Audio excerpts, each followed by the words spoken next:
मन बेचैन धड़कत मोर नैन, कहाँ जाऊँ कहाँ मिली एको पल चैन।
मोर तोड़ के सोना रूपा कहाँ गेले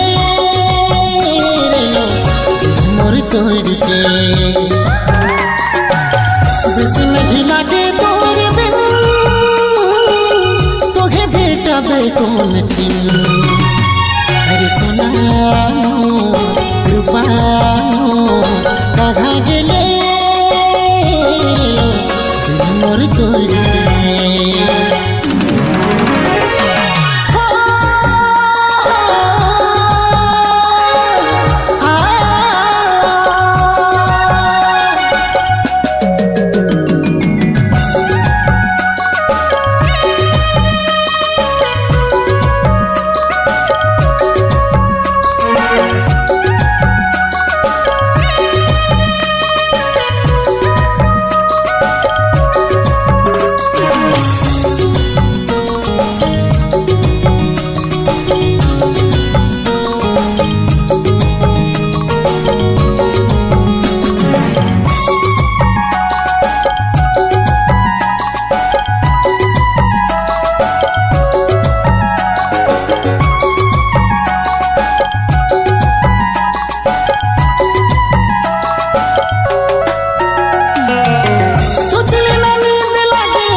रोज दिन जला थे सच सच मन रे,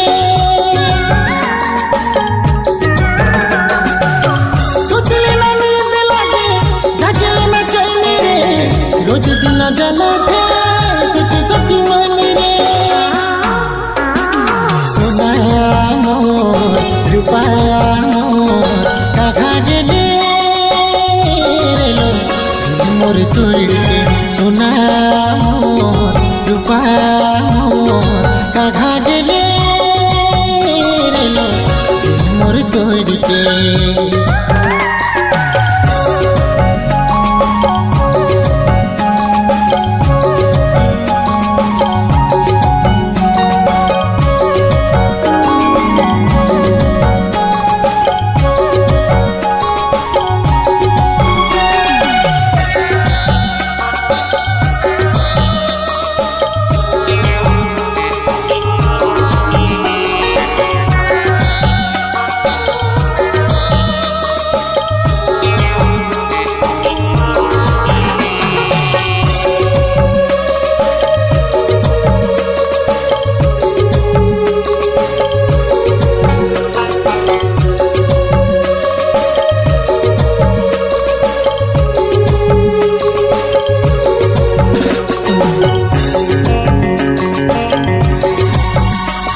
तोड़ के सोना रूपा कहा गेले